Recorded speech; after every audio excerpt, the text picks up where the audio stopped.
All right, today I just went on another walk. I've been thinking about this a lot recently. True happiness. True happiness, I realized. So there's the emotion of happiness, which is kind of like a quick emotional high, and then there's the state of happiness. And this is just what I believe, doesn't mean anyone has to take what I'm saying as the truth. But so a lot of people think happiness is they think in their mind, if or when certain event or thing, object is mine, then I will be happy. And like since we're young, most of us, it's like once I have a steady paying job and I live in a house and have my kids, then I'll be happy. But I'm sure if you look all around you, you can see a bunch of adults who have, what you're working for, and they aren't happy. And the reason is because when you depend on the external to make you happy, it's never true happiness, because in the back of your mind, you're either thinking once you acquire the thing you're going after, in the back of your mind, you're thinking what's going to happen when this ends, and it's going to suck when it ends. So that's not true happiness, because you're just worried about what's going to happen when it ends. Another thing to think about is why don't you just feel happy by default? Why do you not feel happy to begin with? Like, our whole society is like implements on everyone, like, you need to do this, this, and this, and this, and then you can feel worthy of yourself. So for example, it's like, once I get all this money, once I have a loving, happy family with my wife, blah, blah, blah, blah, blah, then I'll be happy. And I'm not saying you can't appreciate those things. Those things are beautiful, there's many beautiful things in life. But when you rely so heavily on the external to make you happy, it's never true happiness. And it's also implying to yourself, every time you tell yourself, once I get this, this, this, and this, and this, that I'll be happy, it's implying to yourself that you're not happy to begin with. And you have to think about, why are you not happy to begin with? And why do all these, you can rearrange the external as much as you want.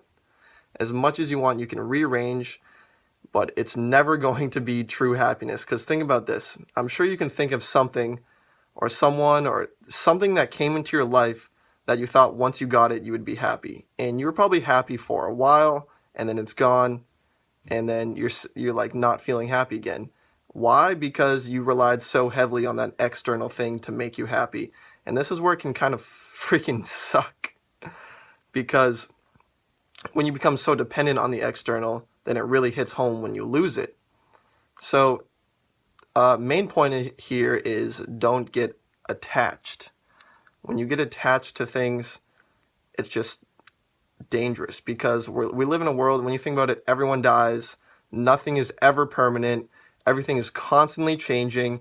When you have the things that you're working towards, appreciate it in the current, like, present moment, but don't let it completely destroy you when it's gone, because nothing externally should ever be your source of happiness. You got to think about why you're not happy to begin with, and really dive deep into that. Like, we live in a society, it's like, if you see someone who's happy and they don't have what we consider the standards to be happy, like, say you see what if you saw a homeless person, they're just incredibly happy. It's like, oh, well, why are they happy? They don't have anything. And it kind of like pisses you off. You're like, well, I'm someone, I have a job, I'm making money, I have all these things, I have a beautiful girlfriend, I have amazing friends, and I'm not as happy as that guy looks. And it's like, oh, maybe it's not all these external things.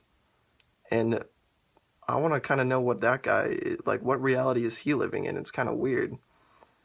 And I've just been thinking about this lately. People come, they go, things happen, and you just learn from it. Pain is a great way to, it triggers growth and realization. And I've had recently in my life, things completely change. And it's been, honestly, I gotta say, it's been for the better. Like, it's helped me realize so much about happiness, so much about myself. And these videos, I'm just making them because screw it, why not? And yeah, I mean, that's pretty much it. Yeah, what's good, fam? I'm about to spit some philosophy. I know you came through to hear this fucking heat. So, basically, just fucking with you guys. I got the hood on now. What's good, bro? I just been thinking. I just rewatched my videos. You might be thinking so. True. You might be thinking true happiness isn't a state. Happiness is just an emotion. So then think about what state are you living in now if you think that once you get something, you're going to be happy. What does that imply? If you think once I get something, I'm going to be happy, what does that imply? You're not happy to begin with. So what is that state you're in right now? Unhappiness. And there's a yin and a yang to everything. So if there's a state of unhappiness, there therefore must be a state of happiness. And this is just kind of like proof that there's a state of happiness, because if you're living in that state of mind of once I get this, this, this, and this, I'll be happy, that is a true state of unhappiness, because saying to yourself, once I get this, I'll be happy, is really saying what? I'm not happy to begin with. So that's going to wrap this shit up. This has been long as hell. God damn it. See ya.